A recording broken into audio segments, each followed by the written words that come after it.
painfully, wholeheartedly honest. I'm pretty sure my eyes popped out on springs like a cartoon when I realized there were people who wanted to listen. Some said, "Me too." Others said, "I had no idea." Either way, they were invested, and I was amazed. It was in this space that I found so many people with stories I hungered for. I didn't even realize how starved I was until I sat at the feet and listened to the stories of other disabled folks, collecting words I'd never heard, words I didn't know I could have. Their accounts deepened my understanding of my own history and gave me new pictures to reimagine what it can mean to be a disabled woman. I pictured my younger self making up dances in my dress-up clothes.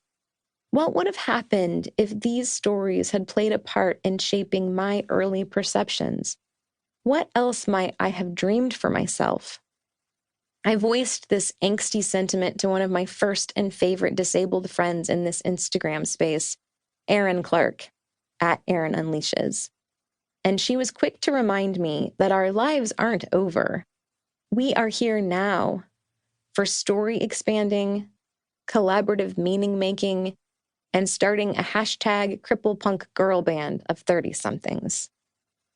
So here I am, writing this book because my life isn't over, because the stories of disabled folks are so often distorted to fit someone else's louder story, because I wish I'd had any stories when I was growing up, like any at all, that represented my actual lived experiences.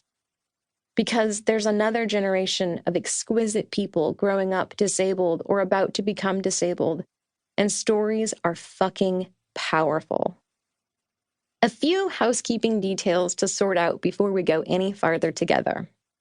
This book is not a how-to guide, as in how to interact with your disabled neighbor. Sorry, not my thing.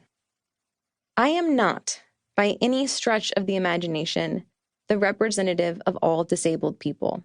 That's not a thing. The fact that I have a very visible disability, turns out it's difficult to overlook a wheelchair, and the fact that I was disabled at a very young age changes the way you and I experience this body of mine.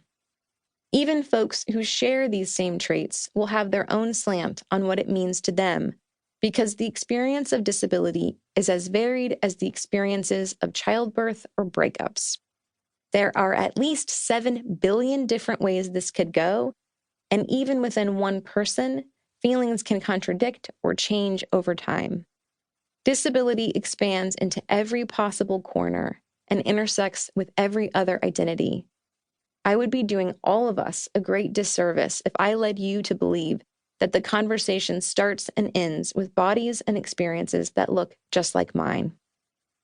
This book isn't exhaustive. In fact, I hope it sparks more conversations and more listening to more voices.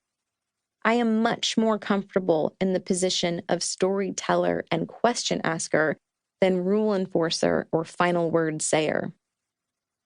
So, here we are, you and me and all my sloppy awe. I'm terrified, eager, and a little nauseous to invite you so fully into my world, but I think it's worth the risk. So, let's go forth. Let's peel back the layers, look with an unwavering gaze, ask the impossible questions, break our hearts, laugh at it all, and open ourselves up for new growth. I think we're ready. Chapter 1. What's the problem? A few months ago, at a big family gathering, my older brother David asked me about my writing. As we squeezed around the long table of food taking up most of my parents' living room, scooping mashed potatoes and corn casserole onto our plates, he turned to me and said, "What's your writing about? What do you hope it will bring to the world?" He's a question asker, my brother. It can feel a bit like a job interview. Think on your feet, quick. There's no time for deliberation. The next question is already on its way. But he also offered this invitation to be seen that I both crave and shrink from.